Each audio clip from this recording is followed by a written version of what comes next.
Hello and welcome to Catholic Answers Live. I'm Cy Kellett, your host. Thanks for being here with us on this Tuesday afternoon, or maybe where you are, it's Tuesday evening, or it might even be Wednesday morning if you're on the other side of the date line. Wherever you are, we're glad you're here. Sure means a lot to us, and we got two great guests for you today. Second hour, Carlo will be here with us, Carlo Broussard. First hour, Tim Staples, and it's open forum. You can call and ask whatever you like. 888-318-7884, 888-318-7884. Tim Staples, senior apologist here at Catholic Answers, and the author of, among many other things, I don't know if I can think of another book on Mary in recent years that has been better received. So I'm going to say the best received book on Mary in recent years, Behold Your Mother. Hello, Tim. Hello, Cy Kellett. It is great to be with you. It is very, very good to be with you. And I am feeling chipper. Are you really? You're feeling chipper. I like that word, wow. too. Chipper. Yeah. You've gone all the way to chipper. I want to tell you something while we're screening calls here that happened today. And I don't know. I'm having feelings about it, and I thought I'm going to tell Tim this and see if he has any feelings about this. A bunch of 20-somethings here in the office. Yes. We were talking to them today, Chris Check and I. And you were talking to them? Yeah, we were talking to 20-somethings. Oh, gosh. And the name Charlie Chaplin came up. Mm-hmm. They don't know who Charlie Chaplin is. That's painful. Isn't that something? They don't know who Charlie Chaplin is. The genius Charlie Chaplin. At one time, the most famous man in the world. Yes. And isn't that something? They were like, I think maybe I've heard of him. And but it's weird because I was thinking, well, Charlie Chaplin's film career actually started more than a century ago now. Yeah. More than 100 years ago. Sure. Yeah. So I guess there's no reason why they should know, but boy, does that make you feel old. It does. They don't know who Charlie Chaplin is. I was watching Johnny Carson the other day. Wait, no, Tim, I have some bad news for you about Johnny Carson. No, a lot of people think he died, but I have him. I watch him. I have him right in my living room. Okay. No, and I forget the name of the child actor that he had on as a guest. This little guy, he was like 6 years old, and so he started asking him, "Do you know who Fred Astaire is?" He goes, yeah. No. Do you know who Gene Kelly is? No. How about John Travolta? No. He said, Mickey Mouse. Yes. Okay. He knew that guy. Well, there's Mickey Mouse. His career is more than 100 years old, I think. Right. Maybe less than 100 years old. The mid-20s, I think, Mickey Mouse started. But Charlie Chaplin just blew me. I don't know why. It just it made you... Well, it blows me away when they don't know who Fred Astaire is. Yeah. And Gene Kelly and those. I mean, those same, sometimes even 20-somethings now, they don't know. Will not know who Fred Astaire is. Now, that reaches the level of sin. Yeah, that's true. But then there are people that I have no idea who they are, and they must be important because they're on the cover of People magazine. Mm-hmm. Because that's true. I saw a whole People magazine dedicated to this one person who I had not heard of. And so I asked one of my 20-something children, who is Harry Styles? And apparently Harry Styles is a big deal. Like, I should know who he is. Right. But I had no clue. I was like, well, I know who Charlie Chaplin is. And I stormed off to my room. I don't know who Harry Styles is. Well, he's very important. He's a very important person. Okay. Because he's a singer. And he's just a very important person. Just trust me on this, Tim.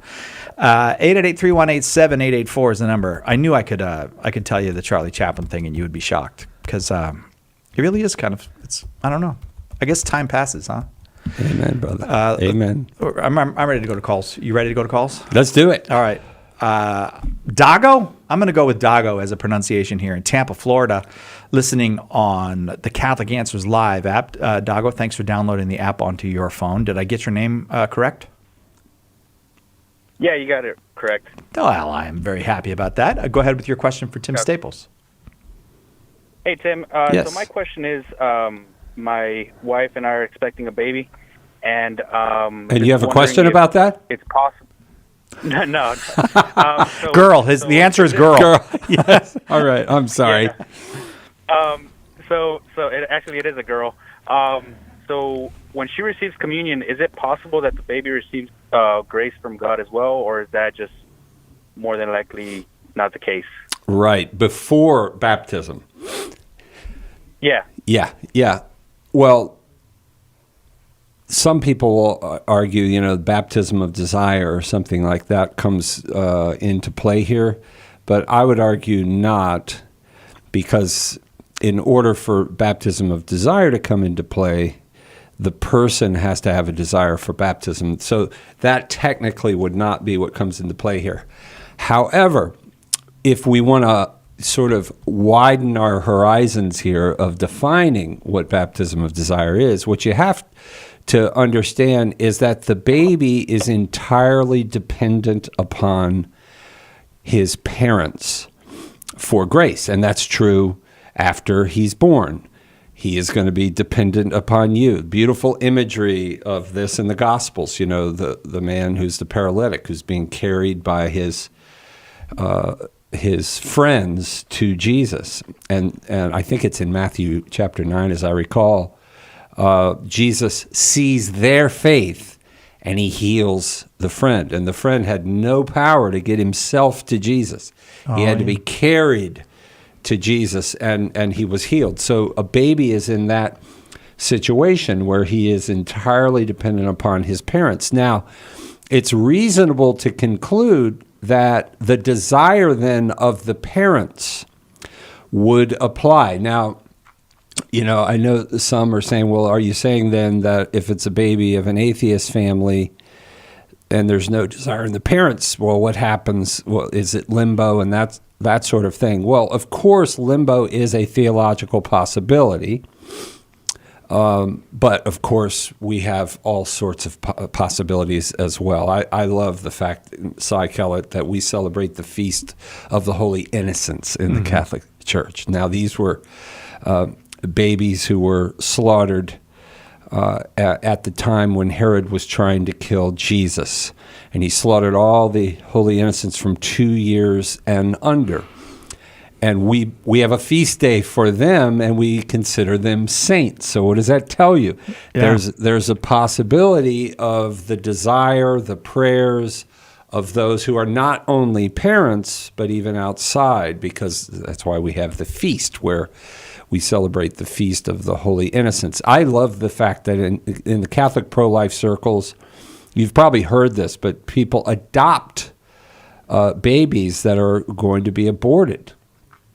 Today, there's actually a prayer that you can say to adopt a baby that's going to be aborted who has no one to pray for him. And so there's all sorts of possibilities as to how the grace of God can be applied to those babies, even if they don't have parents that desire their baptism. Mm-hmm. Okay, so that's another question. Is limbo a possibility? Absolutely, it's a theological possibility. The church doesn't have a dogma of limbo. But what the church does have is a dogma that says that baptism is necessary for salvation. Now, of course, we have baptism of desire, as you mentioned, baptism of blood and whatnot, and that opens up the door to all these other possibilities of receiving the grace of baptism without the actual sacrament. But in your case, we can absolutely, have a firm certainty that your desire, I would say that would be a firm certainty rooted in the virtue of hope, that your desire for your baby, and perhaps we could say rooted in the virtue of faith as well, in this regard, because of the things that I mentioned, like the Feast of Holy Innocents and whatnot, that baby is going to heaven. Not that, now here's an interesting point to add there.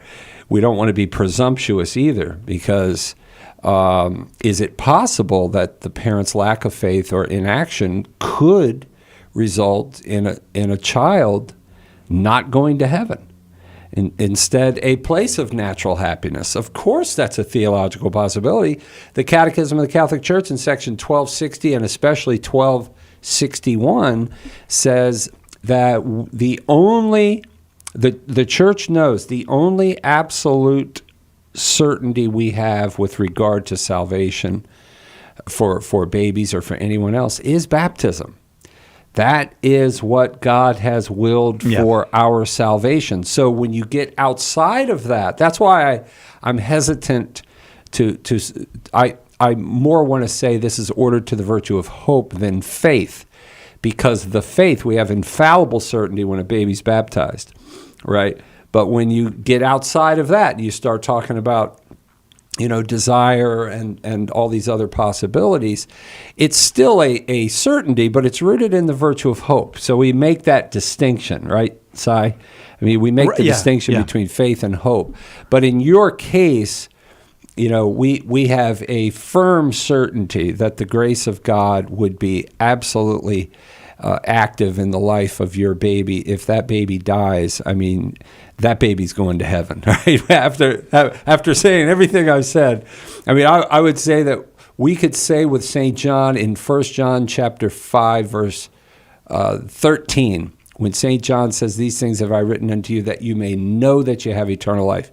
Now, St. John there is not talking about an infallible certainty. He's talking about a certainty rooted in the virtue of hope, but it is still a certainty, so much so that he could say that you may know that you have eternal life. So it's in that context that I can say we can know that baby of yours is going to heaven, whether he survives to full term and is baptized or not, because the grace of God will be active in that child's life because of his Catholic parents. Now, does that get at your question? Yeah, it clears it up for me. All right, brother. Well, Dago, do you have a copy of Behold Your Mother, A Biblical and Historical Defense of the Marian Doctrines? I do not. Well, because we've actually market tested this, and babies love this book. So if you want to hang on, we'll give you a copy of that for the baby, because they just go wild for it. We'll take a quick break, but hang on, Dago. We're going to send you that. We'll be right back with more Open Forum with Tim Staples right after this on Catholic Answers Live. Catholic Answers Live. Do you have a question but prefer to ask it privately? Catholic Questions can help. Go to CatholicQuestions.com to ask your question online, email us, drop us a letter, or give us a call. Longtime Catholic Answers Live apologist and author Jim Blackburn or another Catholic Questions apologist will be happy to assist you. Catholic Questions proudly supports Catholic Answers Live, so visit us at CatholicQuestions.com today. That's CatholicQuestions.com. The most original and exclusive Catholic content is on EWTN Radio. One time somebody said to me, "Why don't you air these people?" And I said, "No, because I don't think they're Catholic." He says, "By what right do you have to say that?" I said, "I own the network." Mother Angelica Live Classics. Tonight, 8 Eastern on EWTN Television and Radio.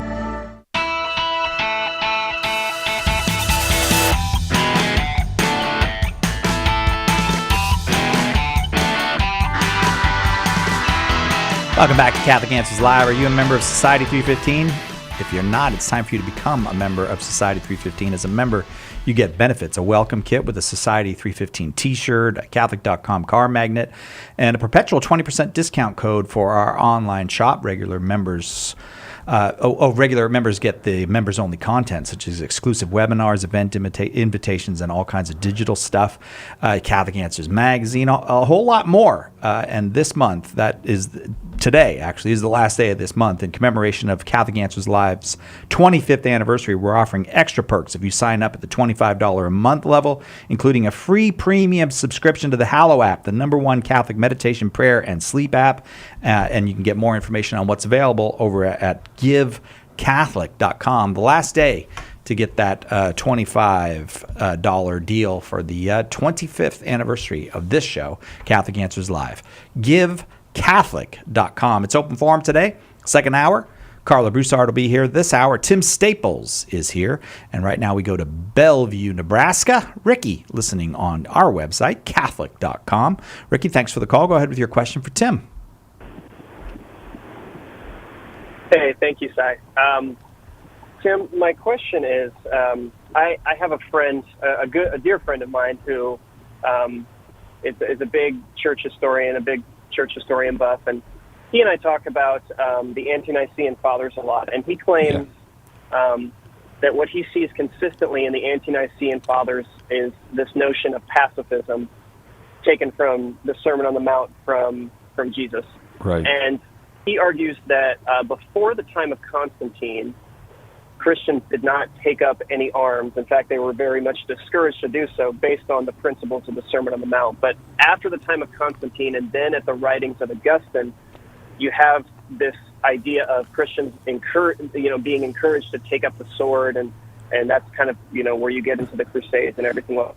And I just wanted to know, Sure. how would you respond to that? Because this is something that in my investigations of Catholicism, I struggle with a little bit as well. Right.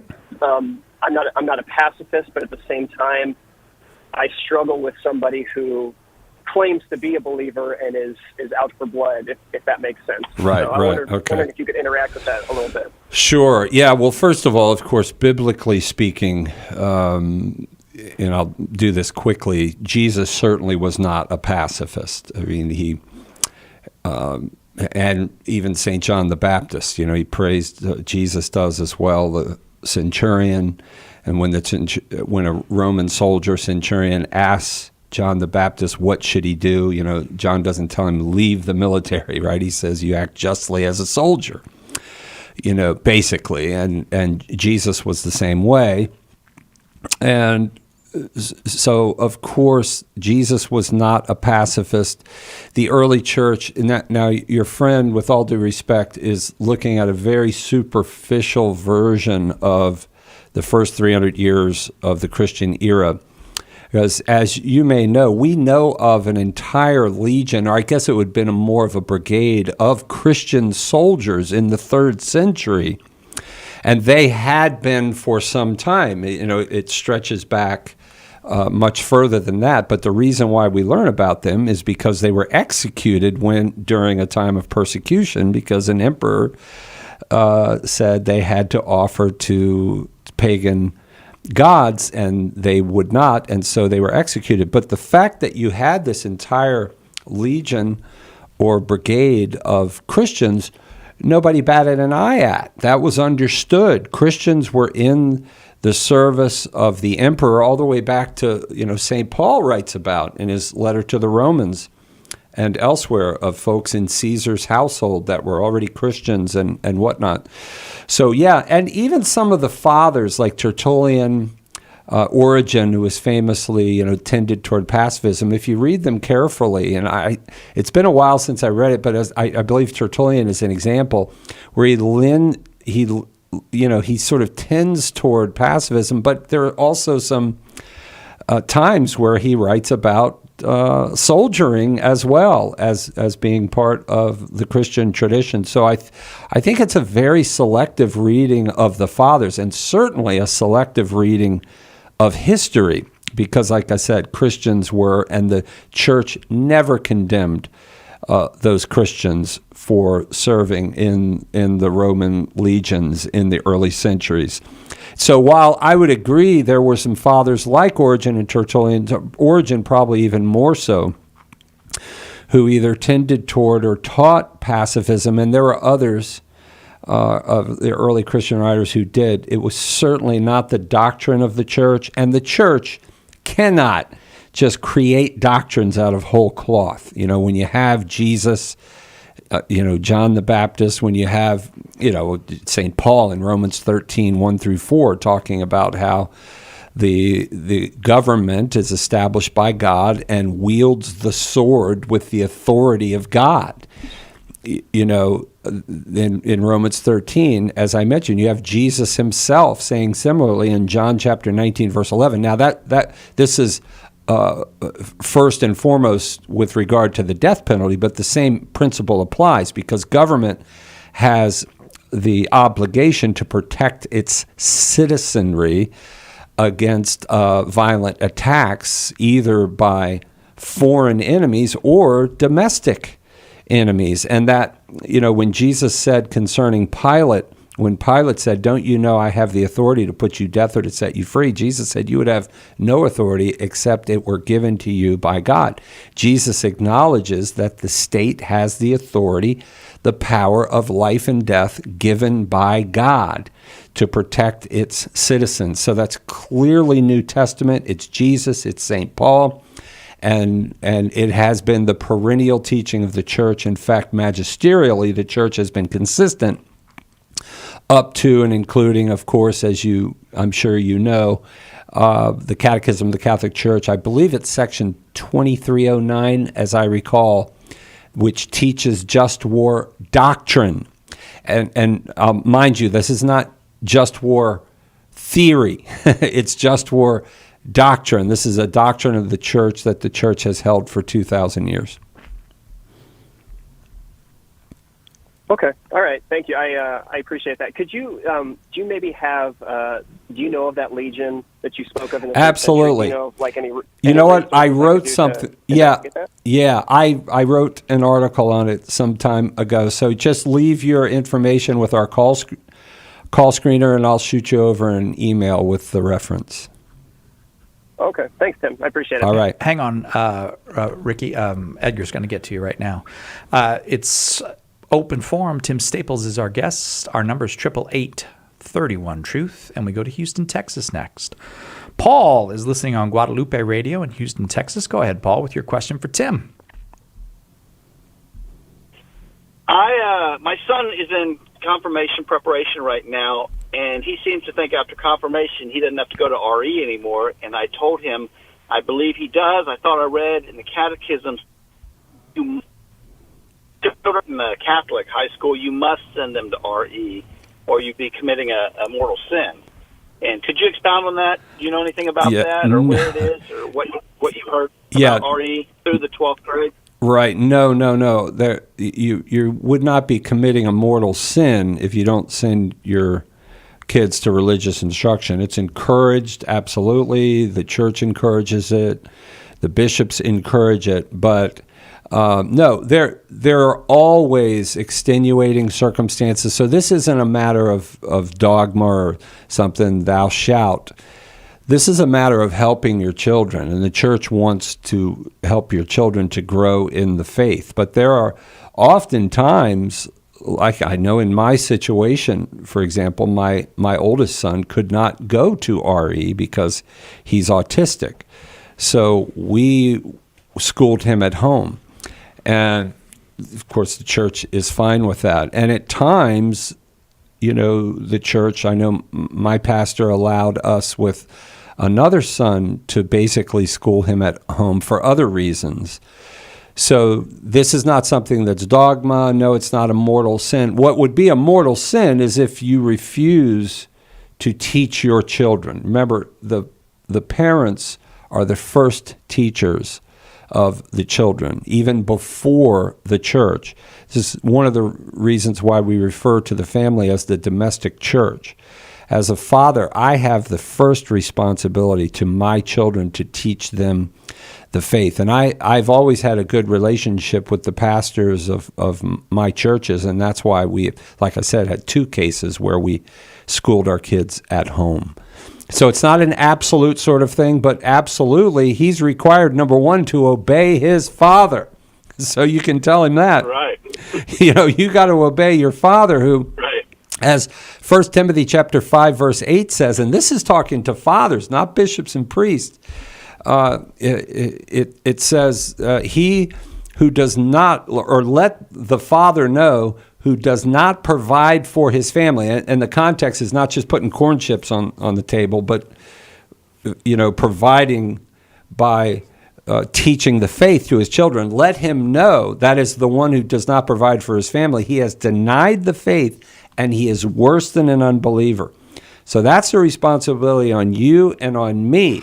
And of course, the church supports us in teaching our kids the faith, and that's why you have such encouragement from the church. And of course, the pastors are going to want to ensure that the kids know the faith before they give them sacraments. So a pastor's not going to give your child sacraments unless they know. In my case, I had pastors who knew we were teaching our kids at home for the reasons, well, one reason I told you, another I did not. And so the bottom line was, are they getting the faith? And that's what's most important. So you tell your son to obey you and get his tail to RE. Yes. Yeah, he will. Okay. Thank you. All right. Thanks, Paul. Thanks very, very much. The number here is 888-318-7884. Two lines open. Tim Staples is our guest, and it is open forum. There's a whole variety of ways to educate your children in the faith these days, though. Absolutely. There's all kinds of homeschooling options. There are. It's the same with RCIA. Some people have this idea that, you have to do RCIA. No, you don't. Yeah. My brother came in, one-on-one with a pastor. I came in through RCIA. It's the same thing with educating the children. Sometimes it's better, especially when you have a family where you have a PhD as the father. He's a theologian, for example. Yeah. Right back. More open forum. The recent decision by the U.S. Supreme Court to overturn Roe v. Wade was a monumental victory for the pro-life movement. But the fight is far from over. With our new booklet, Why We're Pro-Life, we have produced the perfect tool to prepare you to have peaceful and convincing conversations to shed light on the truth about human life from conception to natural death. Catholic Answers is printing millions of copies of this booklet, and we plan simply to give them away. You can help us in two ways. First, by generously supporting this project. 25 cents prints one book. $2,500 prints 10,000, and so on. Second, by helping us distribute the booklet through your parish, your school, or the pro-life ministry you work with.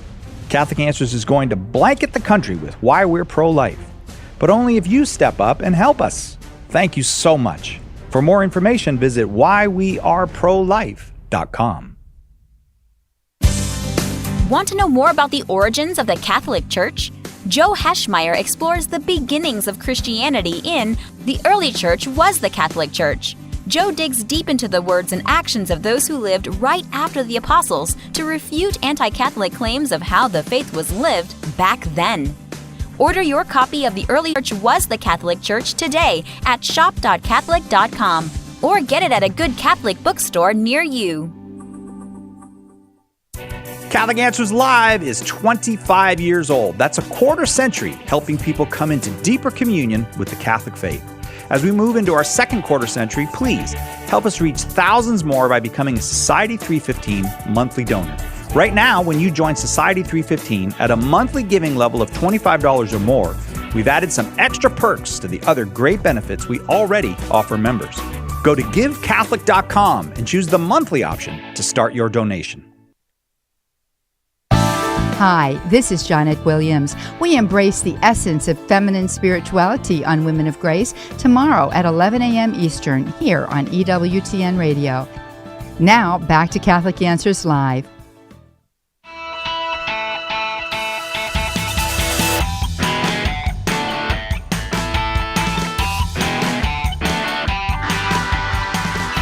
Welcome back to Catholic Answers Live, Open Forum. Tim Staples, our guest, and off we go to Chicago, Illinois. Casey in Chicago is watching on YouTube. Casey, we're glad you're here. Go ahead with your question for Tim. Hi, I just want to say thanks for taking my call. And my question is, can Catholics pray on mats/rugs in the form of prostration? Right. Yeah, I mean, yeah. Similar to, like, Muslims, sure. But, like, not like a Muslim? Yeah, absolutely. Let's say you have a Muslim convert, who likes the prayer rug. There's nothing wrong with putting out a rug and praying on it. In fact, we do the Liturgy of the Hours 7 times a day. If you pray it completely, 5 times a day is the norm, just as the Muslims pray 5 times a day. So, yeah, there's absolutely no problem with that. You'll find Jewish converts at times will still wear some of, in fact, you reminded me of years ago, I actually met a whole community of Amish who they converted, became Catholic, and they kept their entire Amish spirituality. No electricity, horses, buggies, the whole thing. It was absolutely awesome. And their bishop basically gave them permission to continue, but they Catholicized everything. I think that's awesome. Wonderful. Yeah. That is beautiful. And the same can be said for those prayer rugs. Does that make sense? Okay. Yeah. Okay. Yeah. Amen, brother. All right. God bless you. Thanks, Casey. Thanks very much. We're going now to Sweetwater, Tennessee. Sweetwater. Don't you like that sound? I sure do. Lake, watching on YouTube. Well, welcome back, Lake. Go ahead with your question for Tim. Are you serious now? Your name is Lake and you live in Sweetwater. Is that true? Joe Eschmeyer made the exact same joke when I called. It's not a joke. It's a question. That was a question. Well, he joked about it. But, okay. Yeah. All right. Well, it is memorable, Lake. Okay. It is. Well, my question tonight is, why did God allow polygamy in the Old Testament? You see Jacob had multiple wives, Abraham did, David did, and even, when God confronts him about his adultery with Bathsheba, he says, I gave you 4 wives. Yes, so absolutely. Why did he allow it then? Sure. I think Jesus answers that question in Matthew chapter 19 when, remember, the apostles asked him the question. Now, this is about divorce and remarriage, but it's the same principle. Is it okay for a man to put his wife away for any reason? That was the question they asked. And, of course, those were loaded words because the Sadducees had a more liberal view of marriage, and they literally said you could put your wife away for any reason. And the amazing thing is the Sadducees had Moses, because if you look at Deuteronomy 24, verses 1 through 4, that's what Moses says. It doesn't say exactly those words, but what Moses says, if the man finds something loathful in her. So it's basically whatever. I really don't like the way it's loathful to me how you dry the dishes. So that's that. That's right. You shouldn't laugh, but it is kind of. Anyway, so, and of course, Jesus responds and says, very importantly, now, of course, this is the context of Jesus eliminating divorce and remarriage for a sacramental consummated marriage, where he says no. But what was his reason? He said, Moses permitted divorce and remarriage because of the hardness of your hearts. But from the beginning, it was not so. The same thing can be said for polygamy. Polygamy was permitted because of the hardness of their hearts and all right, let's get this word here. Proliferation. The proliferation of sin. Because remember, from the beginning, Genesis 2:24, and that's the very verse that Jesus quotes. He says, from the beginning it was not so, for the two shall be one flesh, quoting Genesis 2:24, which refers to Adam and Eve. Marriage between one man and one woman, period. But because of sin, divorce and remarriage became necessary. And remember, this was before marriage was elevated to the level of sacrament. But it was allowed for those reasons. In the same way, polygamy was permitted. Now, remember, after the fall of Adam and Eve, sin proliferates, and polygamy is everywhere in the ancient world. And so when God calls Abraham out of the darkness, out of Ur of the Chaldees, he's calling him out of a culture, a tribal culture where polygamy was everywhere, was already being practiced. And so God permits it. However, what you see, if you go, it's a fascinating study to read through the Old Testament. You see how polygamy leads to a mess everywhere. I mean, in every situation you find, from Abraham's difficulties with his wives to Isaac to Jacob, and you mentioned David, all of the problems that arise. And you see, as time goes on, God begins to elevate the conversation, and he starts to teach them once again about the true nature of marriage. And he does it through his relationship with them, If you read Song of Solomon, for example, Hosea, the book, Hosea, Jeremiah, where God refers to Israel as his bride. Even though they were unfaithful to him, they ran around, he was faithful to them. And so more and more you see, even in Old Testament salvation history, marriage is presented as one man, one woman, until we get to the latter end of salvation history. By the time of Malachi, you see that would be Malachi chapter 2, the scripture says, or God says through the prophet, I hate divorce. And see, now again, that's divorce, but there's a similar principle, as I mentioned before. The prophets begin to reveal marriage as between one man and one woman, and it is so effective that by the time of Christ, and shortly the time before Christ, polygamy was gone. Polygamy did not exist in Jewish culture, and in fact, in the Greco-Roman world, it was, virtually eliminated. Incredible what had happened. Now, you do have polygamy obviously still on the planet because, of course, the message hadn't gotten everywhere, but it's extraordinary how the message did proliferate in Israel and then beyond. And so that's kind of in a nutshell, it's God permitted it because, and I'll just leave you with this thought. There's a principle in Catholic moral theology, St. Thomas Aquinas famously taught it, that at times it is imprudent to implement the fullness of the moral law in a given culture if the culture is not ready for it, right? Thomas Aquinas uses the example of prostitution, right? I mean, it's a pretty grave sin, right? It's a horrible sin. But he says if you have a culture that's inundated with it, if you just come in and impose, the Sermon on the Mount on let's say, a culture that's inundated with it, what can end up happening is the law gets run over and the law becomes despised and you end up in a worse state than you were before. And that's why, St. Thomas says we at times need to implement the law in bits and pieces, right? Not that you ever acknowledge that, prostitution is good. No, it's not. But what you do is an incremental approach. I use the analogy of Pope St. John Paul the Great in section 73 of the Gospel of Life, the greatest encyclical on life ever written. Pope St. John Paul talks about that with regard to abortion. Same principle, an incremental approach. The end is clear. We want to eliminate abortion. We want to eliminate prostitution. We want to eliminate all of that which is antithetical to the moral law. But at times you have to do it incrementally. Well, God's pretty smart. So God knew exactly that's what he had to do in Jewish culture. It was a process over hundreds of years.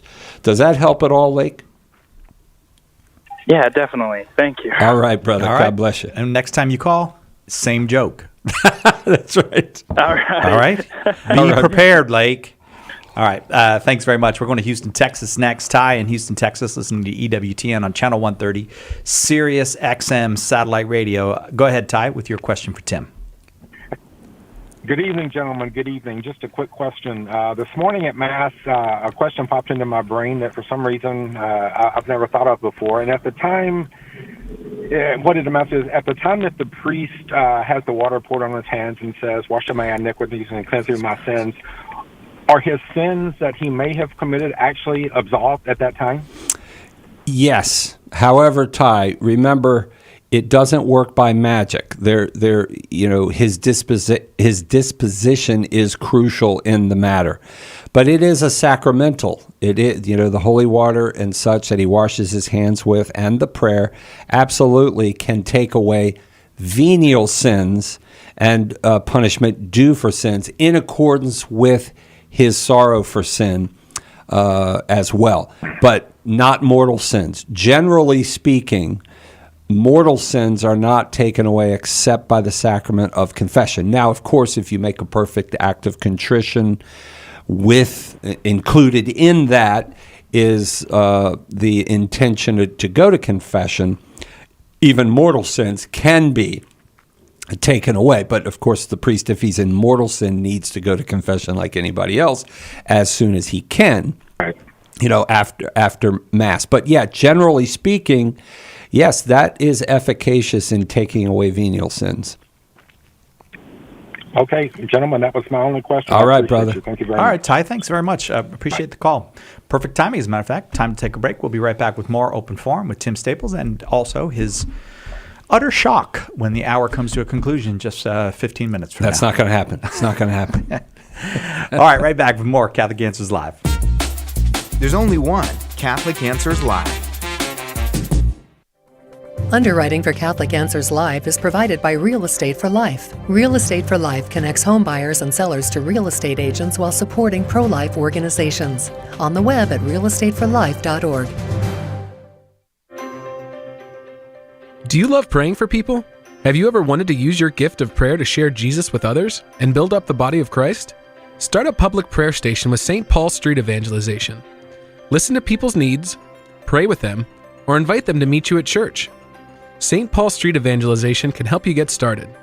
Find out how at streetevangelization.com. That's streetevangelization.com. Hi friends, Janet Williams here. Join me every Wednesday on Women of Grace Live as I welcome New Age researcher and blogger for Women of Grace, Sue Brinkman. Sue and I will be talking about all the wacky things that could distract you from your faith. Psychics, yoga, Reiki, crystals, acupuncture, Ouija boards, tarot cards, and astral traveling are just a few of the stranger things we discuss. That's why we call it Wacky Wednesday. So join us tomorrow at 11 a.m. Eastern on EWTN Radio.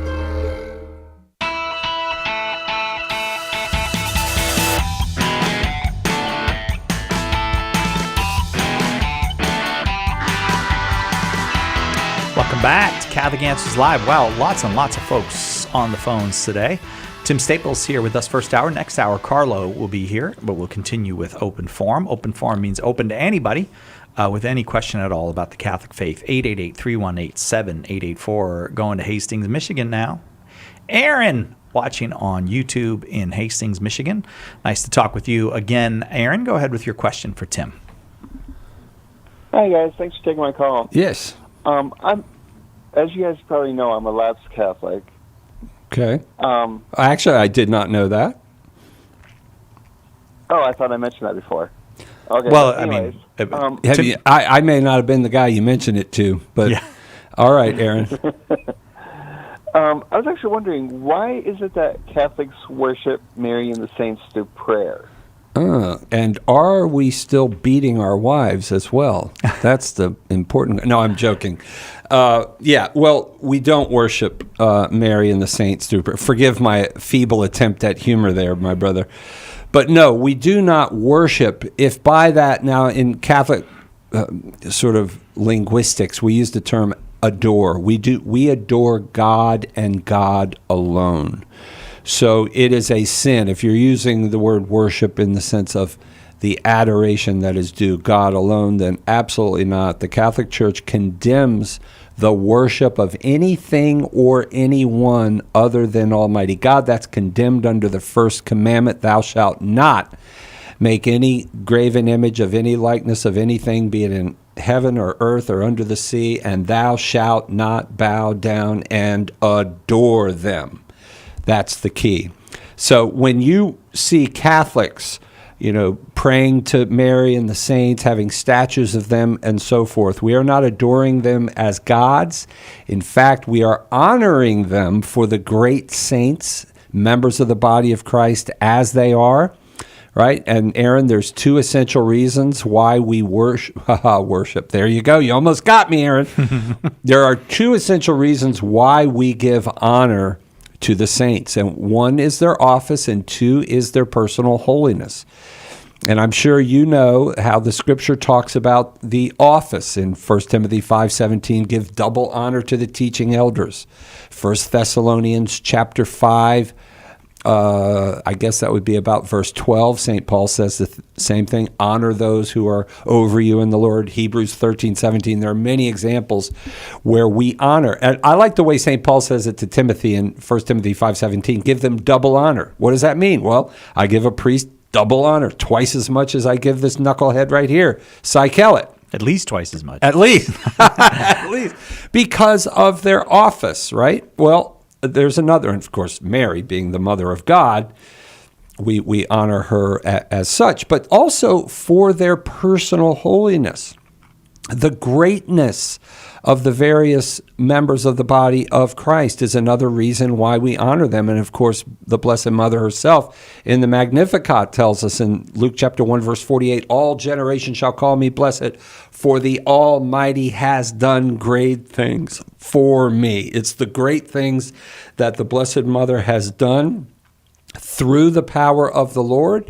That's why we honor her and the saints as well. Jesus talks about that in the Sermon on the Mount in Matthew chapter 5, where would that be? About verse 19, where he talks about if anyone breaks one of these least commandments and even teaches others to do so, he will be called least in the kingdom of heaven, right? Meaning, he's talking about venial sins here, that you can break these least commandments and still go to heaven, but you're going to be least in the kingdom, whereas they who do and teach will be greater in the kingdom of heaven. So Jesus talks about how there will be greater and lesser members of the body of Christ in accordance with what they do in the Lord. And we could give many, many more texts of Scripture. But Aaron, the bottom line, the principle is that we honor these great men and women. We do not adore them as gods or goddesses. And Aaron, I will leave it there because we are about to lose Tim shortly in less than 10 minutes. So let me go to Katie in San Antonio, Texas, watching on YouTube. Katie, thank you for your call. Go ahead with your question for Tim Staples.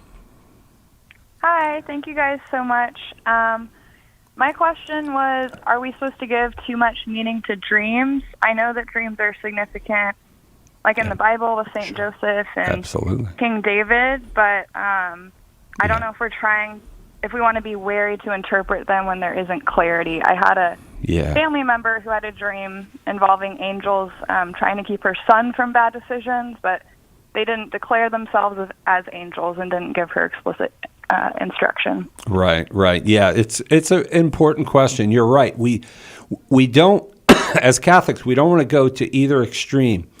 There are those who just dismiss dreams out of hand. Well, it's just a dream. No, you are correct. God chose to speak to Joseph through the angel and through a dream. I mean, that's one of the most important moments in salvation history, and God chose a dream, right? And we have the story of Daniel interpreting dreams. I mean, there's so many examples of that we certainly cannot dismiss the fact that God can communicate to us through dreams. But at the same time, we don't want to go to the other extreme to think every dream has meaning. We know scientifically through scientific discovery the reason for dreams. It's extremely important that our brain, it's basically a way that the brain can release, and it's part of the rest cycle.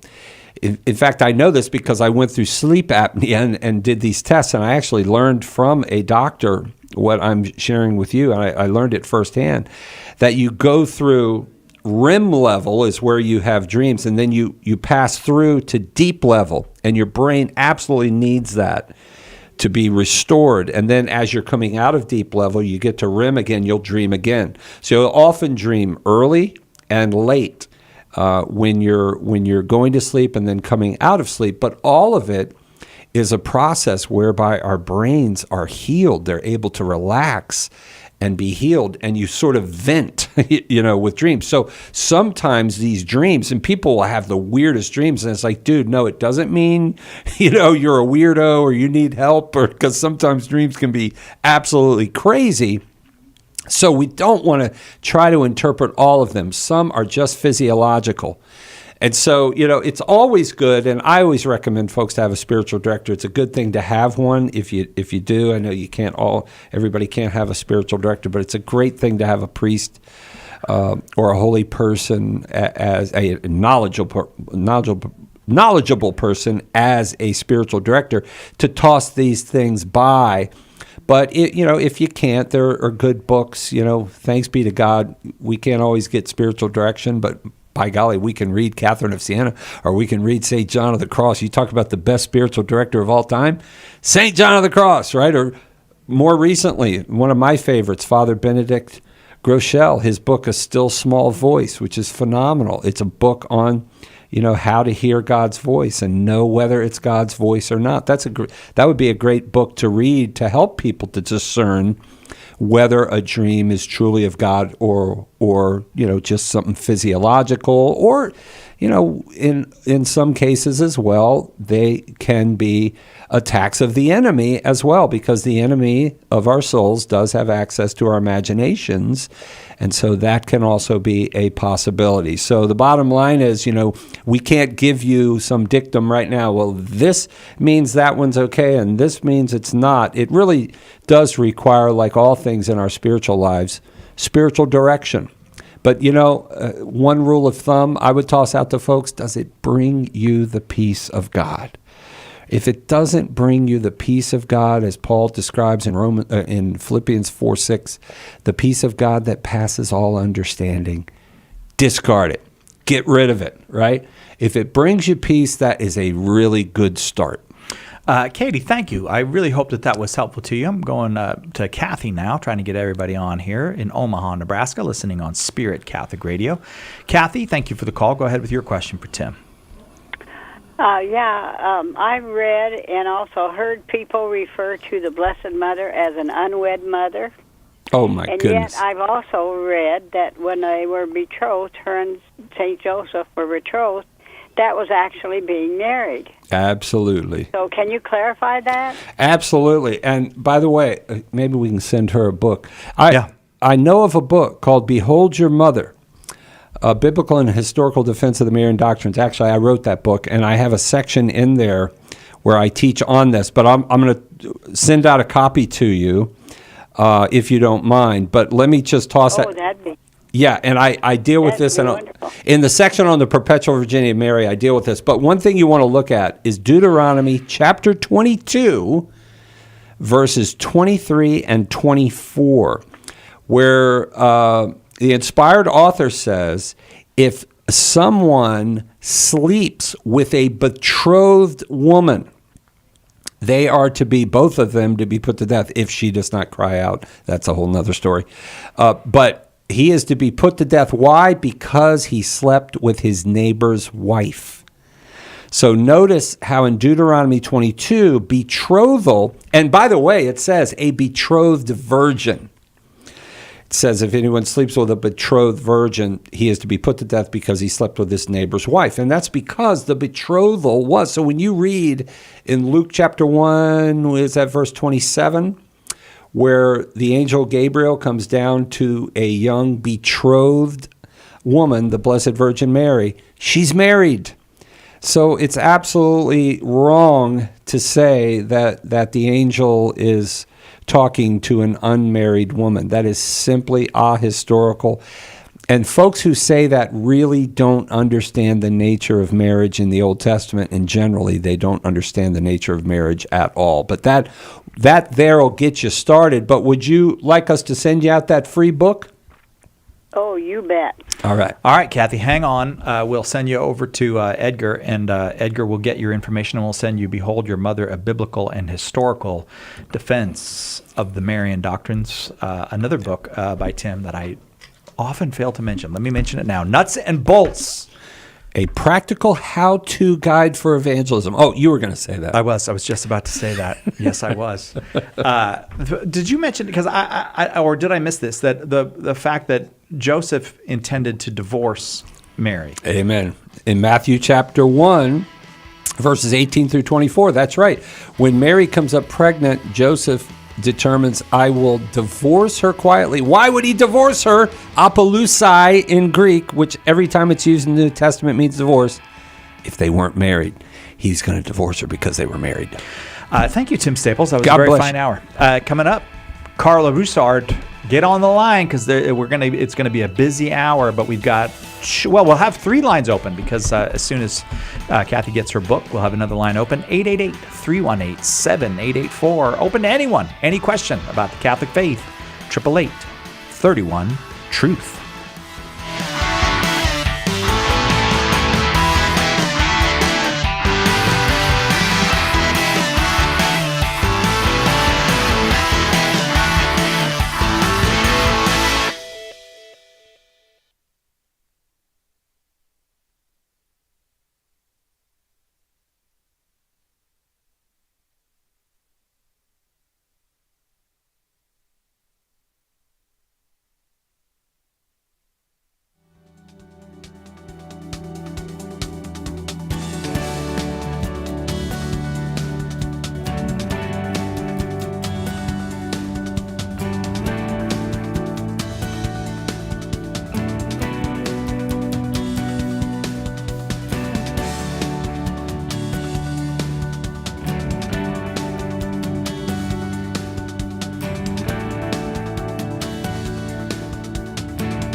Welcome back to Catholic Answers Live. As promised, Carla Roussard here with us this hour. The number is 888-318-7884. We continue with Open Forum. And I do, in fact, want to encourage non-Catholics to call. We love talking with everybody about the Catholic faith. We don't hide the fact that we're Catholic and you're going to get the Catholic view. But maybe you're like, why do Catholics do this or think that or believe that? Most especially, maybe there's, even if you're Catholic, maybe there's one of those Catholic doctrines that you're like, what is that Catholic teaching about? What are they talking about with this or that? You're welcome to call 888-318-7884. I can't even, Carlo's got so many books now, I can't even remember all of them. Come on, I know that he man. wrote Prepare the Way, Overcoming Obstacles to God, the Gospel, and the Church. I know that he wrote Purgatory is for Real, Good News About the Afterlife, for those who aren't perfect yet. And then he wrote 2 books. Speak for yourself, Si. No, for not being perfect yet? Well, oh, Carlo, you have a very high opinion of yourself. I'm glad to hear Off it. to a bad start today. With all that said, welcome, Carlo. Thanks Thanks, for being here. Si. Thanks for having me, buddy. It's great to be here with you. We're always grateful when you are here and picking up a little bit of the open forum. Yeah. So people can come at you with whatever they got. Yeah, sure. So rather than doing a topical show, we're kind of opening the table up for a variety of topics that people might have weighing on their hearts and minds. And they can call. You can call 888-318-7884, 888-31-TRUTH. I'm just looking. Okay, I know where to go first. So you out speaking at all, doing anything like that? Well, I have some speaking engagements coming up in March. I'll be heading out to Greensboro, North Carolina to do a mission over there. Oh, very nice. On apologetics in an age of unbelief and relativism and stuff. Get to talk a little bit about my new forthcoming book in a couple of months here, right. The New Relativism, Unmasking the Philosophy of Woke Moralists. I'll be going to Billings, Montana for a gala fundraiser for Catholic Radio over there. I was actually just doing a radio interview this morning in preparation for that event. And I'll be heading to Ireland to continue my doctoral studies with Dr. Gavin Kerr at St. Patrick's Pontifical University in Maynooth, Ireland. Shameless plug, if there's anybody out there who's interested in a PhD program, contact Dr. Gavin Kerr. It's a great. Did you get some kind of consideration for that, Carla? Absolutely 10% not. off. It's because tuition. it's because I believe. It's because I believe in what Dr. Kerr is doing, and so he's great. been very generous in helping me out. I've been having a blast with him. So yeah. So if I get in trouble, I'll just beg for forgiveness.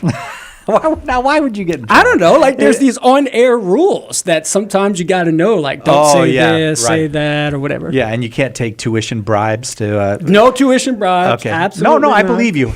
I believe you, Carla. Absolutely, 100% true. Hey, man, I'm a Thomist, and No, you don't lie. I don't know lie. that. That's right. At least I try not to lie. Well, but you're not one of those people who will be like, you don't kind of go, well, there might be situations where you could lie. You're a straight up Thomist on that. Yeah, sure. And I'm trying to be convinced. I'm persuaded of You're that persuaded. view. Yeah. But that's a whole nother topic for a whole. Well, maybe it's not. Maybe somebody's going to call about that and say, "Why does the Catholic Church teach that you can't lie?"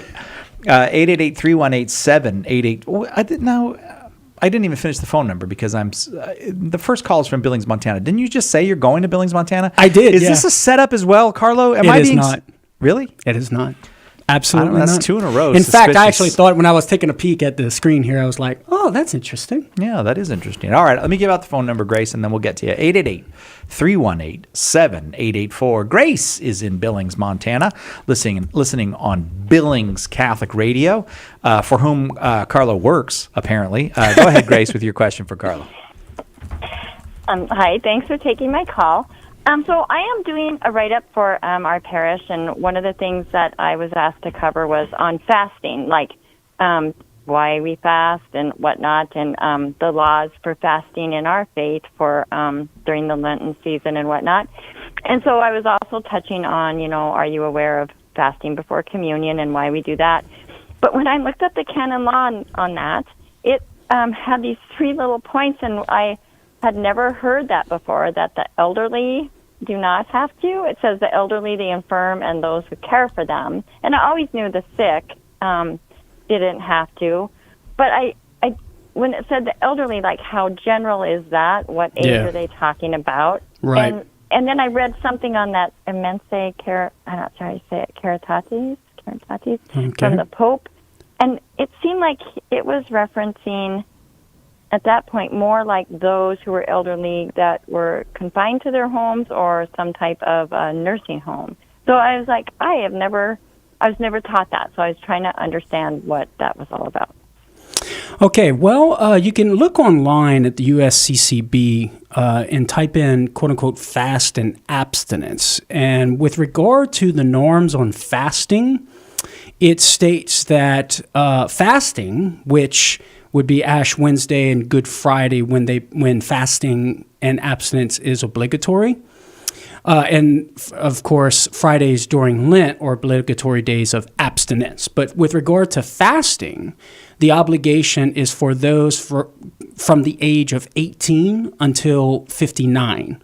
So post 59, 60 and older and up, they would no longer be obliged by the rule of fasting. With regard to abstinence from meat, it states the norms concerning abstinence from meat are binding upon members of the Latin Catholic Church from age 14 onwards. So notice how there the USCCB doesn't put a specific cap on abstinence from meat for these days of obligation of abstinence, but it does put a cap of age for fasting. And of course, the rationale behind that is because for those 60 and above, they might not be able to limit the amount of food that they take in given the needs of their aging body. But with regard to abstinence, that does not have to do with the amount of food, just a particular type of food that one is obliged to abstain from on the obligatory days of abstinence. Now, we can carve out a space, a hypothetical space of a limited circumstance to where perhaps for a particular individual, they might have some sort of diet that absolutely demands meat in their system, like in their diet, such that if they don't have it, it's going to cause all sorts of physical ailments and complications. In that case, that individual could receive a dispensation and be dispensed from that obligatory precept and would not be guilty of disobedience of the church's precept, and in this case mortal sin, by eating meat on these days of abstinence from meat. With regard to the Code of Canon Law, you were mentioning, just for our listeners' sake, that's Canons 1249 to 1253. Grace, is that helpful to you? Yes, but my question is the canon law that is with regards to receiving Holy Communion and the fast for that. I kind of understand the other one, and it's 9:19, and then it has like point 1, 2, and 3. Oh, okay. I'm sorry. I totally I misheard you. I was my mind latched on the fasting, the fasting part. So you're asking for fasting before Holy Communion. Right, and it has a section on there where it talks about the elderly, and I was like, well, I'd never heard that before. I always knew if you were sick, or if you were in the hospital, that kind of thing, that you didn't have to. But this one actually said the elderly. But when you go by the letter that the Pope wrote at the time, Immense Caritatis in 1973, and I think he makes a comment, and they list like 4. Okay. But it still sounded like... Yeah, Grace, to be honest, with regard to that specific question with fasting or abstinence, abstaining, right, before Holy Communion, the general norm being abstaining from food and drink besides water before receiving Holy Communion, that's the general norm. And I would have to do a little bit more research to get the specifics of what you're referring to, because it's just not, I don't have it relevant at hand in my current knowledge. I would have to do a little bit more research on that. But the general principle that one could be dispensed from the precept could apply. Now, with regard to the elderly and what does that mean specifically and the age that would apply to, I don't know off the top of my head right now. I would have to ask around and do a little research for that. Like what's being conceived by elderly here and who that would apply to specifically, to where they're no longer bound by that disciplinary precept. Okay. Yeah, so sorry I can't be sorry I can't be of further help to you right now. I think it's anyone over That's okay, 57. thank you. 57? Because I'm 58. So I think it's anybody over 57. I mean, it might very well be. I mean, so think about this, Grace. I'm just spitballing here. With regard to the obligatory days of fasting, that's with regard to the days, age 18 to 59. So it might be, and I emphasize might, because I may be wrong here, it might be that the same age range applies to other types of obligations of fasting, such as fasting 1 hour before receiving Holy Communion. So that would be my initial thought, but like I said, I would have to do more research to confirm that or see if I'm off base there. Okay. Thank you. All right, Grace. All right. Well, sorry I couldn't be of more help for you. But you know what? But by the time he gets to Billings, Montana next month, I know he's going to have an answer. So you should probably go to the fundraiser for Billings Catholic Radio. Yeah. All right, Grace? Yes. Okay. Sounds good. Yes. Very Thank good. you. All right, now I should get a kickback. I feel like I should be getting some kind of gratuity now. The number is 888-318-7884. It's open forum, and Carlo Broussard is our guest. Your calls are welcome, but we got to take a break before we take any more of them. We'll do that and be right back with more Catholic Answers Live. Your questions, Catholic Answers Live. Underwriting for Catholic Answers Live is provided by Real Estate for Life. Real Estate for Life connects homebuyers and sellers to real estate agents while supporting pro-life organizations. On the web at realestateforlife.org. The most original and exclusive Catholic content is on EWTN Radio. One time somebody said to me, why don't you air these people? And I said, no, because I don't think they're Catholic. He says, by what right do you have to say that? I said, I own the network. Mother Angelica Live Classics. Tonight, 8 Eastern on EWTN Television and Radio.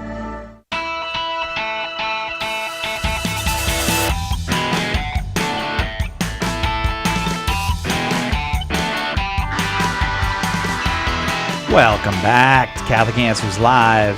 Carlo, our guest. Your calls welcome. 888-318-7884. It's an open forum, so whatever your question might be.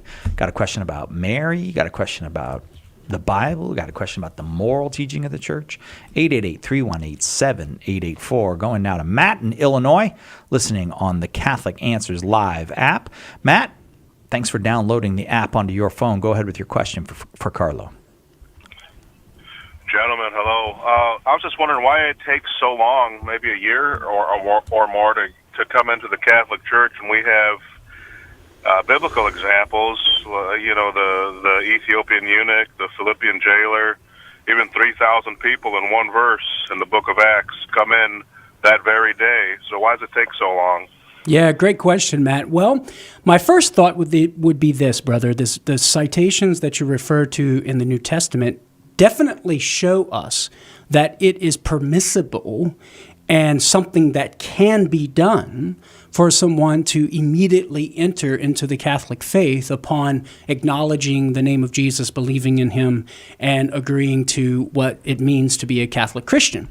So, and we as Catholics, but in no way say you cannot do that, right? So the Catholic Church allows for, in some circumstances, for some people, when a pastor discerns it is fitting for that individual to come into the Catholic Church in a faster way, as opposed to joining the rite of initiation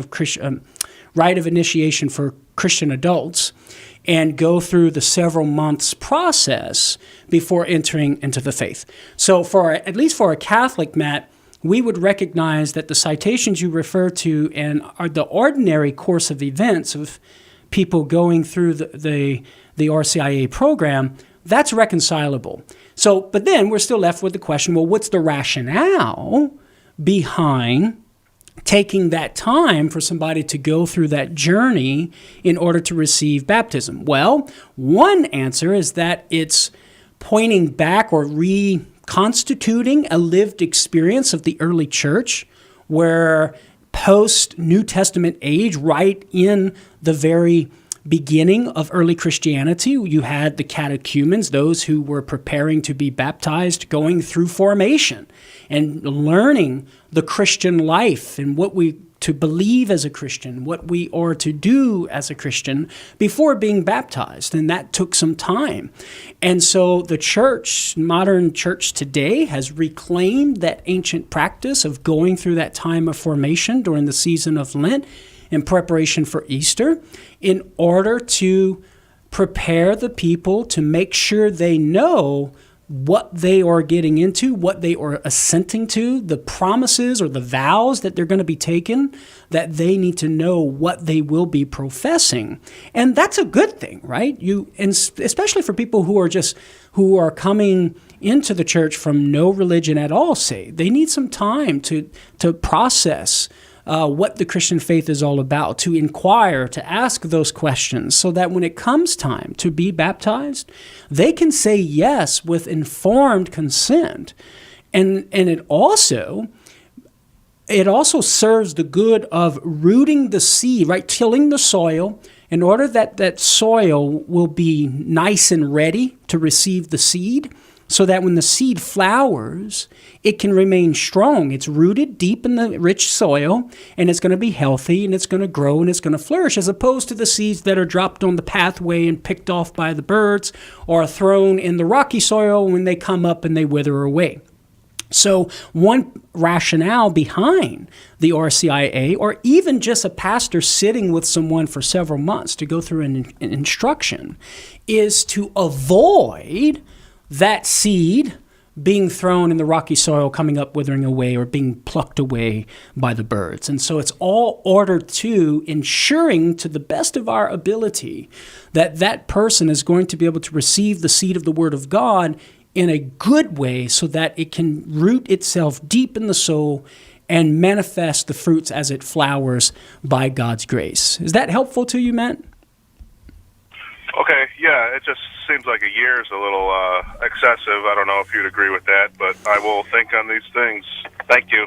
All right, thank you, Matt. Yeah, in the time frame itself, that is something that is of a disciplinary nature, right? Yeah. So in the ordinary circumstances, this is the time frame, and we could legitimately, Catholics can legitimately have different opinions about the prudence of the time frame, whether it needs to be longer or shorter. And so that's something that would be open for conversation.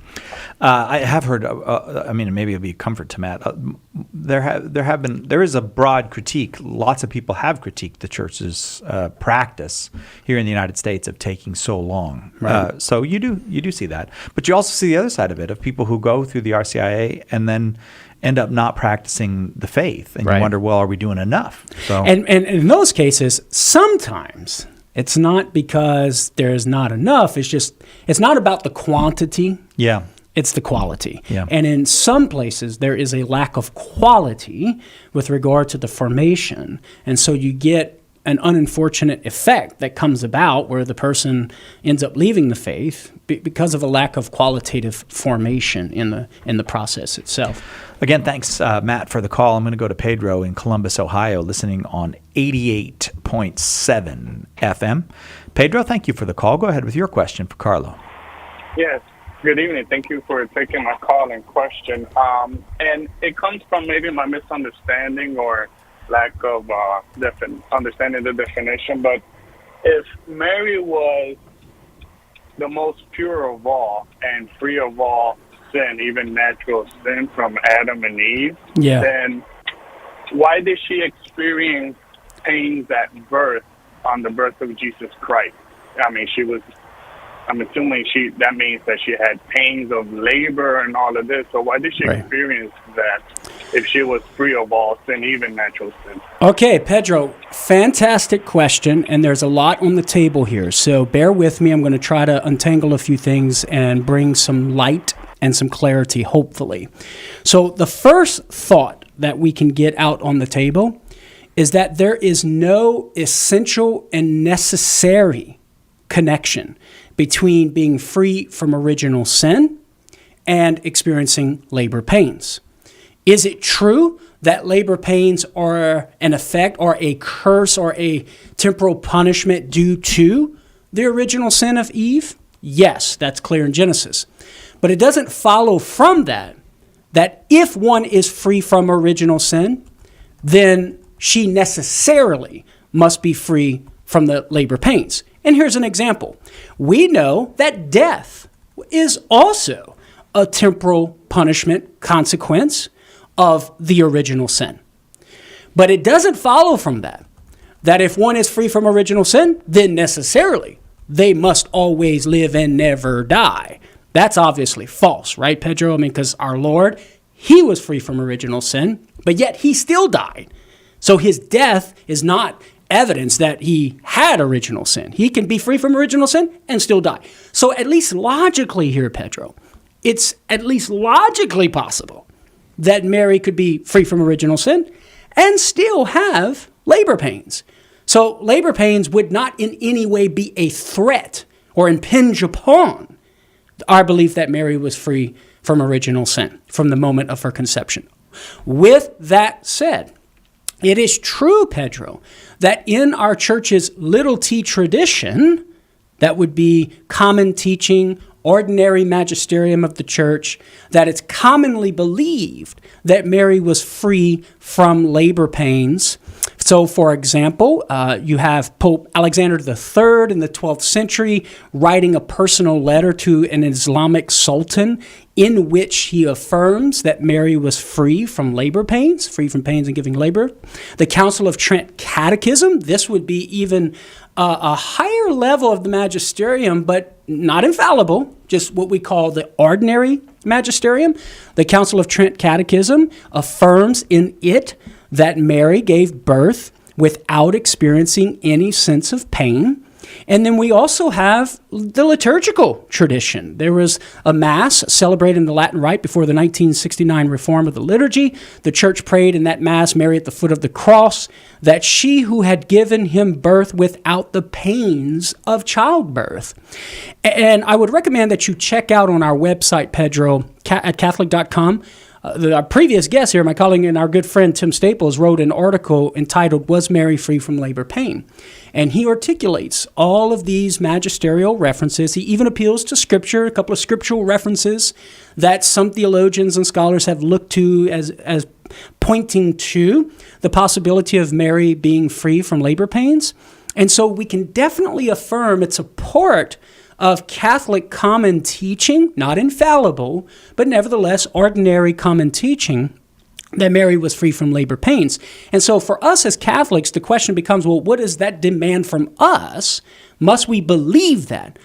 Well, we couldn't go around outright denying it in public catechetical teachings and saying Mary did have labor pains. That would not be the right approach, because we have the ordinary magisterium and the liturgical tradition affirming that she was without labor pains. But if someone in the depths of their heart just could not bring themselves to assent to this idea that Mary was free from labor pains for whatever reason, that person, Pedro, would not be guilty of mortal sin there.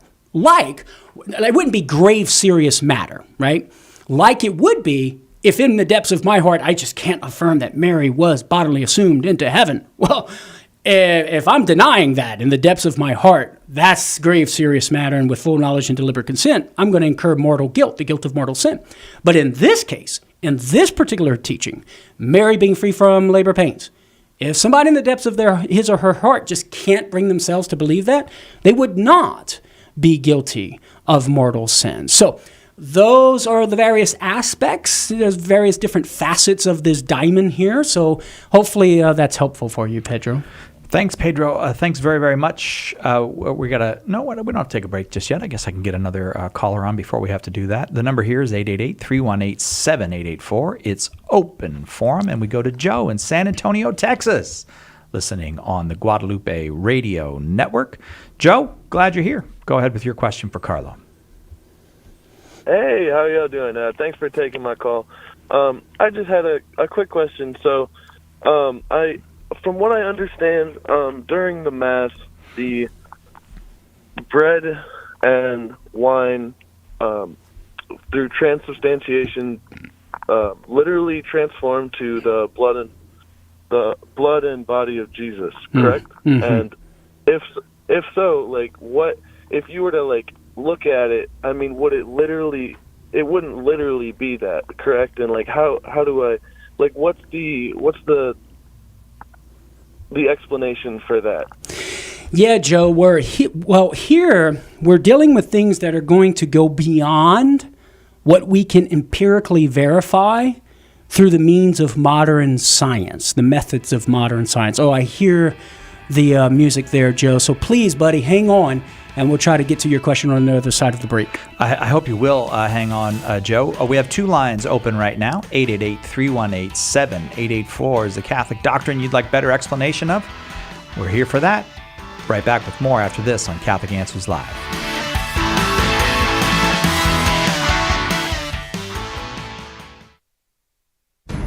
The recent decision by the U.S. Supreme Court to overturn Roe v. Wade was a monumental victory for the pro-life movement. But the fight is far from over. With our new booklet, Why We're Pro-Life, we have produced the perfect tool to prepare you to have peaceful and convincing conversations to shed light on the truth about human life from conception to natural death. Catholic Answers is printing millions of copies of this booklet, and we plan simply to give them away. You can help us in two ways. First, by generously supporting this project. 25 cents prints one book. $2,500 prints 10,000, and so on. Second, by helping us distribute the booklet through your parish, your school, or the pro-life ministry you work with. Catholic Answers is going to blanket the country with why we're pro-life, but only if you step up and help us. Thank you so much.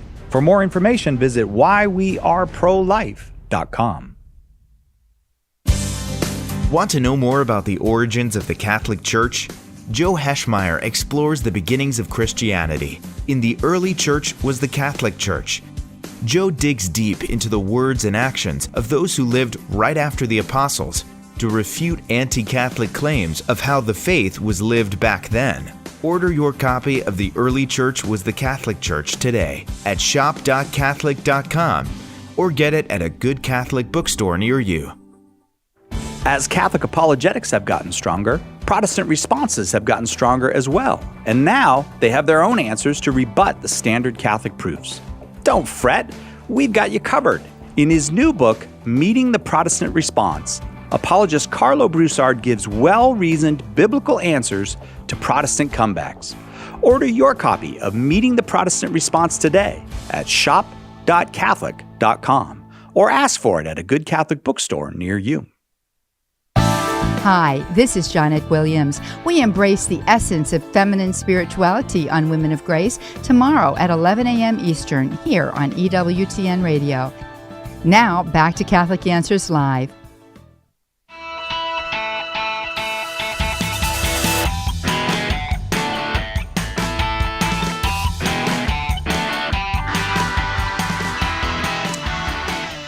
Welcome back to Catholic Answers Live. Carlo Broussard, our guest this hour. Lots of folks on the line. We'll still be able to get you in if you call now, 888-318-7884. Joe in San Antonio wants to know really the science, I suppose, behind the transubstantiation. Yeah. Joe, are you still with us, buddy? Joe? Okay. Yes, I'm here. All right, fantastic. All right, awkward silence there on the air, right? Okay, so Joe, so what I was saying before the break, what we're dealing with here is something that goes beyond what we can empirically verify with the methods of modern science, because we're dealing with reality that just transcends the material physical cosmos. We're talking about substance. We're talking about what the thing is that goes beyond what we see and taste. Within ordinary circumstances, we use our senses, what we see, what we taste, and then we're able to be led in the mind to the reality of what things are, their essence, the very reality of those things. But in this case, we're dealing with something that's called supernatural revelation. Now, we're going to employ the concepts and mental frameworks of philosophy and ways that the great philosophers have tried to articulate this stuff. Like, what is this thing in front of me as a computer? What is this thing on the side of me? That's a human being, right? And sort of these notions of what things are, the substance of something. And we employ those philosophical concepts to try and explain and shed light on the data of divine revelation. So Jesus taking the bread and the wine and saying, this is my body, this is my blood. So the bottom line, Joe, is, what is changing is not what is subject to being verified by science. What is changing is that which we can only know through philosophical reasoning, which goes beyond what we can verify with the methods of modern science, such as the very substance of the thing, the reality of what that thing is.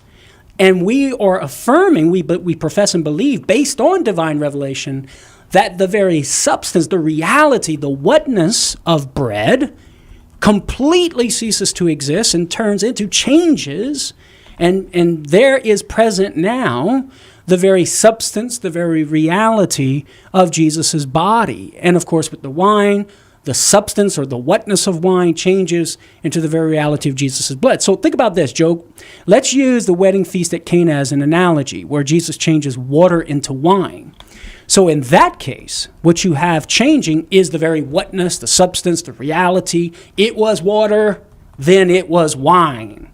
But what you also have changing in that miracle is the things about water and the things about wine that are subject to scientific verification. Those things also change too. So the liquidness, right? The taste, the smell, the effects that these things are going to have on us in our bodies. In the miracle of the wedding of Cana, those things change too. But and I use this term in a very loose way for all my friends out there listening, theological friends. In the miracle, quote unquote, miracle of the Eucharist here in the sacrament, what you have changing is the substance, like in the miracle of wedding of Cana, water into wine, in this case, wine into Jesus' blood. But unlike in the miracle of Cana, what you have here in the Eucharist is those things about bread and wine that are subject to scientific verification and what we perceive with our senses, those things remain the same. And that is only due to divine power. Only God, by his divine power, can sustain in being, right? Can hold in existence those very qualities of bread and wine that are subject to being verified through the methods of modern science. And so if we're restricted in a worldview of the only thing that exists is matter, and the only tools that we can use to know what's real is the methods of modern science, you will not be able to come to the conclusion that this is Jesus' body and blood. Science will not get you there. It's the wrong vehicle, buddy, to hop in order to get to the destination. Not even our own pure philosophical reasoning will lead us to the conclusion that Jesus' body and blood is there. We can only rely on Jesus' testimony and divine revelation there. But once we have that divine revelation, then we can use the philosophy to begin making sense of this stuff. Like, yeah, bread's no longer there. Jesus is entirely there. Just whatever is subject to our senses, that's remaining by divine power. What do you think of that, Joe? That completely answers my question. Awesome, man. Oh, fantastic. Thanks for calling with the question. It was great. Rarely do we get that completely answers my question. That is such a... I mean, I love that analogy that you gave. So, I completely understand what you're saying. Thanks, Joe. Thank you for answering my question. All right, you're welcome, buddy. Joe, I appreciate that. Send that one to the boss, man. Yeah. Send that one to the boss. Yeah, we're keeping that tape, but well, it's not tape anymore, but you know what I'm talking about. But Joe, hang on the line, and Carlo will ask you which one of, Edgar will ask you which one of Carlo's books you want, and we'll send you a free book, because 100% satisfaction is very high. That's a very high. We'll take it. I'm going to give you a question from YouTube. All right. Because I've been visiting with the folks over at YouTube. And you haven't been paying attention to what I'm saying. You're actually doing things on the side. Come on, side. I thought you cared about. Wait a second. So you think when I'm like just sitting here and nodding my head that I am paying attention because I have mastered that technique. Good point, Carlo. You're a multitasker, huh? Well, maybe you're just not listening to me. I have accomplished some things. All right, so this comes from someone on YouTube. I think you get to make up your own name because I don't think his parents named him this. It's Mr. Me 123. I don't think that. Do you think his parents named him that? Mr. Me 123 wants to know this: are punishments and purifications different in purgatory for unconfessed or forgiven venial sins versus the residual effect left by sin that also needs to be purified? You're going to have to tell me what the question means. I don't even know that. So as I understand it, I think what they're trying to get at is, okay, you got these remnants of sin. One is the guilt of sin. Now, for any soul in purgatory, they're not going to have the guilt of mortal sin because that leads to hell, so it's going to be the guilt of venial sin. So if there's guilt of venial sin remaining on the soul, the person dies, well, that guilt of venial sin has got to get purified, right? But there's these other remnants of sin that the church identifies, like unhealthy attachments to created goods. Okay. Where there's sort of a rootedness of the disorder of the will being inclined to that creaturely good in a disordered manner. Or the debt of temporary punishment due for those past forgiven sins. So I think the question is, will the suffering that comes about as a result of the purification be more intense for these other remnants of sin, unhealthy attachment to creaturely goods and debt of temporal punishment, than the purification of the guilt of venial sin? The church, the first thing to say in response is the church has no definitive statement answering this question. So we're within the realm of speculative theology here. Okay, but you wrote a book on purgatory. I did write a book on purgatory. So speculate away. And based upon the theological tradition and speculation of great theologians, many would say, and this seems persuasive and reasonable to me personally, that the purification of the unhealthy attachments and the discharging of the debt of temporal punishment due for sin would be more intense for the soul than the mere purification of the guilt of venial sin.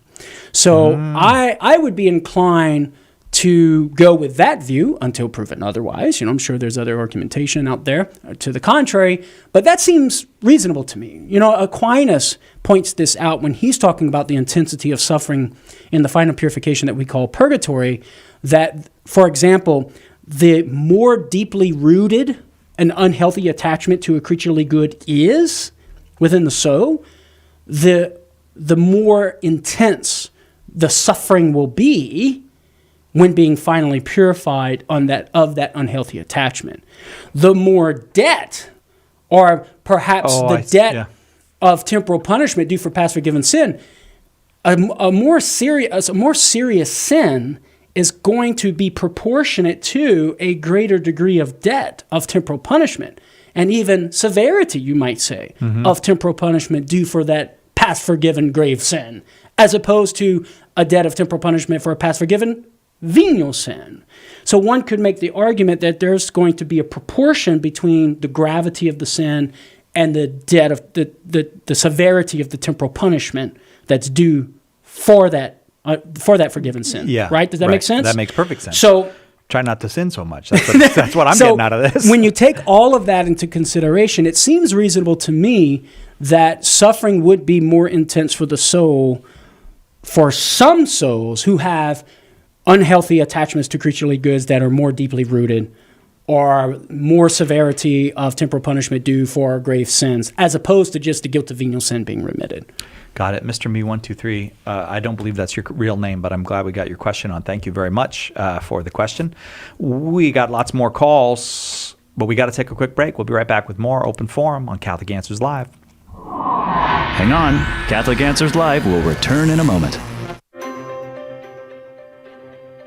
St. John Paul II stated that, for the disciple of Christ, evangelization is a duty, an obligation of love, and the Catechism of the Catholic Church states that evangelization is necessary for salvation. So we know we're called, but how do we do it? St. Paul Street Evangelization can help. To learn more, contact us at streetevangelization.com. That's streetevangelization.com.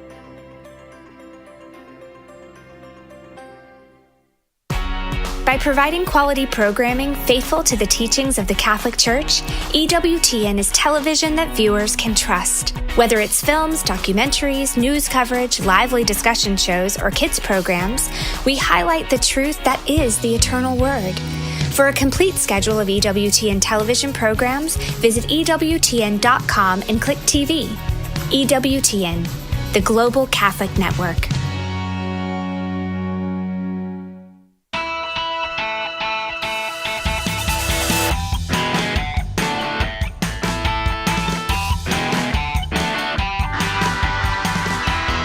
Welcome back to Catholic Answers Live. Having a very, very nice hour with Carlo Broussard, our guest. And you are welcome to call. I think, we'll still get you on if you call right now, 888-318-7884. There are several folks on the line, though, so off we go back to the phones, if that's all right with you, Carlo. Let's do it. We're going to numero 3, line 3? Yes, sir. All right, Mike in Pittsburgh, Pennsylvania, watching on Facebook. Glad to have you with us, Mike. Go ahead with your question for Carlo. Oh, it's great to be here. Thanks for taking my call. Sure. My question involves 1 Timothy chapter 2, verses 8 through 15, and in particular, verses 11 and 12. I'm having a debate with a Protestant friend of mine who came to me asking why he sees so many women teaching in the Catholic Church. And so he tries to cite this to say, well, St. Paul was very explicit that there's this ban on women categorically, not just in the preaching ministry in his faith tradition, but also in any teaching ministry. Of course, I pointed him to Galatians 3:28, where St. Paul affirms the equal dignity of men and women in Christ. Yeah. 1 Corinthians 11:5, where women can pray and prophesy otherwise within Christian worship. There you go. Certainly in Titus, where women provide an important service in teaching the faith in word and deed and in other contexts. So I try to point him to those things, but he's pretty convinced that 1 Timothy 2 has a particular categorical ban on women preaching and also teaching ministry. I just wanted to understand better what the church's teaching is. Okay, yeah, fantastic question, Mike. And in fact, Si, maybe we can send Mike my book, Prepare the Way. Okay. I have one of the chapters deals specifically with this objection. So, Mike, what I'll do here is just kind of summarize the twofold response to this sort of question. And then whenever you get the book, you can read it and get more of the details and the citations and the references, etc. But I'm glad you mentioned 1 Corinthians 11:5, because there Paul is very clear that women could pray and prophesy in church. That's some pretty serious stuff, like prophesying in church. Right. So clearly in 1 Timothy 2:11 through 12, where Paul is saying that women need to learn silence and all submissiveness, and the context being within church, he does not mean they cannot speak whatsoever. Now, I understand that this objection is with regard to the teaching aspect. So the question becomes, is Paul forbidding women to have any sort of teaching ministry within the church? And also another question would be, well, maybe there's room for teaching in women within the church, but maybe the more restricted realm of the liturgy. So those would be more important questions to be asking here.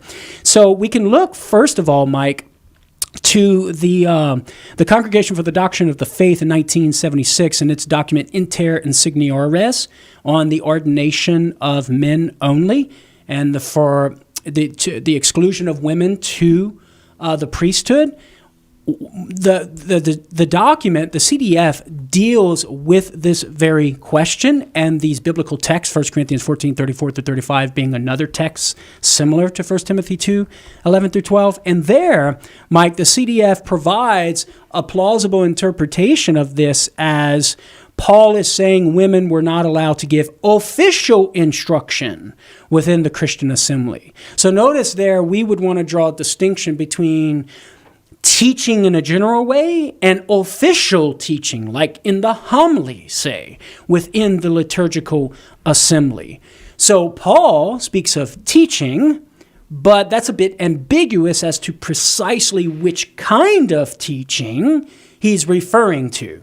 And so here would be the apologetical import here, Mike. Given the ambiguity as to the precise nature of the teaching, whether official or unofficial, one could not appeal to this text in and of itself as proof positive evidence that the Catholic Church is wrong for allowing women to do some sort of teaching ministry within the church. And even within the liturgical assembly as far as reading the liturgy of the word. I mean, there's no official teaching going on, but hey, when you read the gospel, that's some kind of teaching going on, right? So the ambiguity as to the precise nature of the teaching could diffuse the challenge being posed to us by our Protestant friends.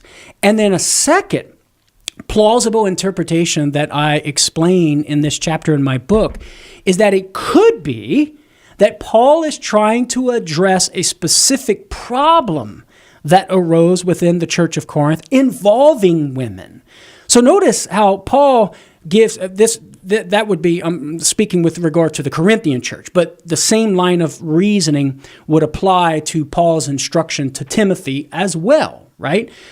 And whenever he's writing to the Church of Corinth, he writes, if there is anything they, the women, desire to know, let them ask their husbands at home. Now, if you read that, which is within the context of Paul telling the women in the Corinth church to be silent in the church, that seems to imply that there was a problem arising where women within the liturgical assembly at church kept asking all these questions. And Paul is saying, ladies, you're assuming here, your questions are good and valid, but save your questions for at home. Mm-hmm. The questions are not appropriate and fitting for what's going on within the liturgical context. And given that that was a problem, for apparently, seemingly a problem that was within the Church of Corinth, that could very well provide a plausible explanation as to why Paul gives this same kind of instruction to Timothy, the young bishop. Hey, Timothy, we know we've had our problems in the Church of Corinth, and you're going to be overseeing local churches, and so this problem may very well arise in your local communities as well, and so here's the instruction. Basically, if there's any women asking questions within the liturgical assembly, like that's going on in the Church of Corinth, well then make sure and tell them, remain silent, save your questions for them when you get home, you can ask your husband. So that's another plausible explanation. And notice on neither of these explanations, or on either of these explanations do we have, neither of these explanations entail some sort of negative view toward women. It's having to do with proper practice of worship and liturgy.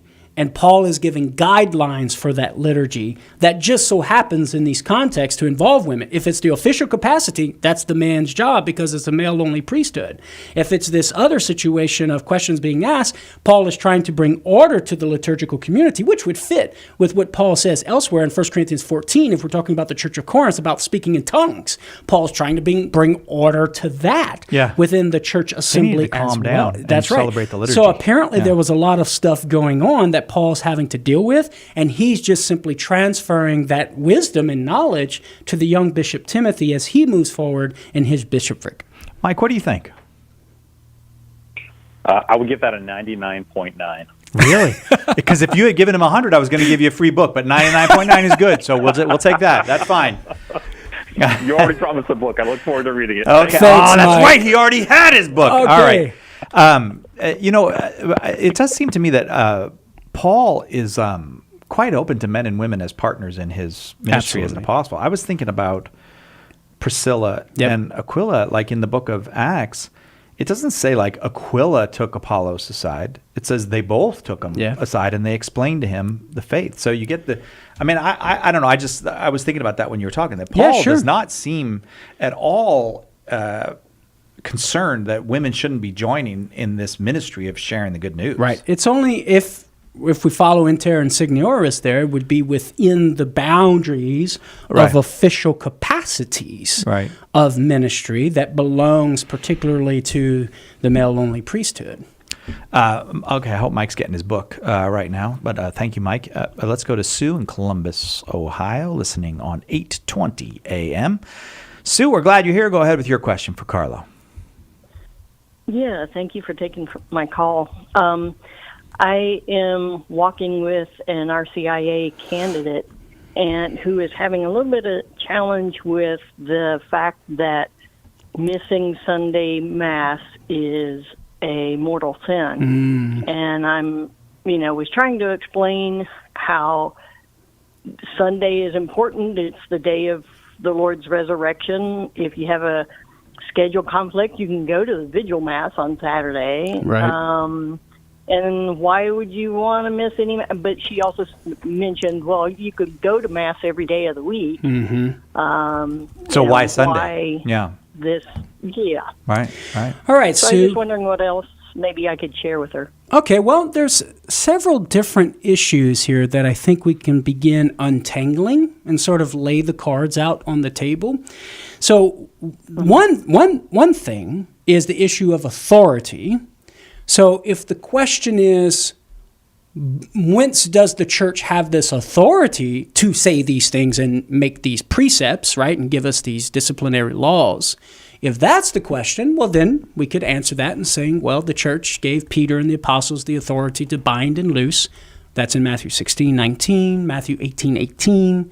And that authority involves the authority to make disciplinary laws for the people of God here on earth, just like Moses and all of the religious leaders for the people of God throughout the Old Testament, making disciplinary laws for the people of God to follow, sacrifice this, don't eat that. And the people of God had to follow those laws because those religious leaders had legitimate authority from God to govern them in their life as the people of God. So if the apostles or the new religious leaders of God's covenantal people here on earth in the new covenant, and they have this authority to bind and loose, they have the authority to make these laws to govern God's people here on earth. And so that would be one issue, the authority issue. Now, with regard to, you mentioned she was struggling with it being a mortal sin. I mean, come on, man, right? What's the deal here?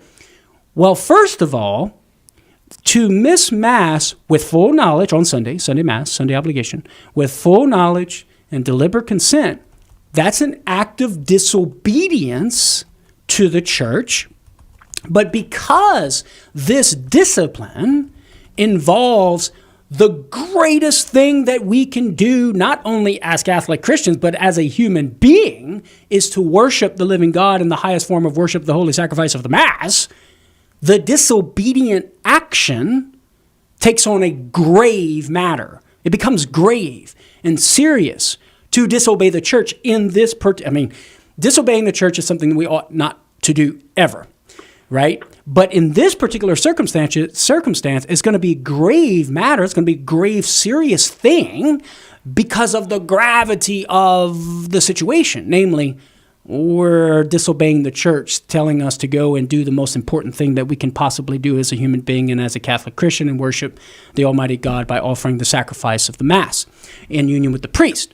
So that would be a way, Sue, that we can begin to explain to someone with regard about the gravity of the issue. Like, why is it so serious, man, that if I intentionally miss Mass on Sunday, I incur the guilt of mortal sin? That would be the answer. And finally, the last issue that seemingly was laid out on the table was why Sunday? Well, the reason why it's Sunday, the rationale, like why does the church say Sunday and not some other day? Well, because that's the day of the resurrection. It is the day when our Lord rose from the dead, and the early Christians from the very get-go started gathering together to break bread. That's the label that the New Testament authors use, which is a reference to the Eucharist, to listen to the memoirs of the apostles, that would be like the Word of God, and listening to the Scriptures. And they did all of these things on Sunday, the first day of the week in the Jewish system, and what is also referred to as the eighth day, the day of the new creation. And so the church, by virtue of her authority, Sue, would eventually put her stamp of approval on that day and say, okay, Catholics, you got to start going to Mass on this day, and it's obligatory. Now I feel like Tim Staples. I'm really surprised that the hour is over. That was a great hour, Carla. Thanks. Thank you, Si. I appreciate it, man. It was fun. Thank you for the call and the question, Sue. Sorry for anybody that we didn't get to, but we'll be back doing this again tomorrow. Check out all of Carlo's books over at shop.catholic.com. And if you'd like to have Carlo come as a speaker, as they are up in Montana, in Billings, Montana, just go to CatholicAnswersSpeakers.com and look up Carlo and have him come. CatholicAnswersSpeakers.com. That'll do it for us. We'll see you tomorrow, God willing, right here on Catholic Answers Live.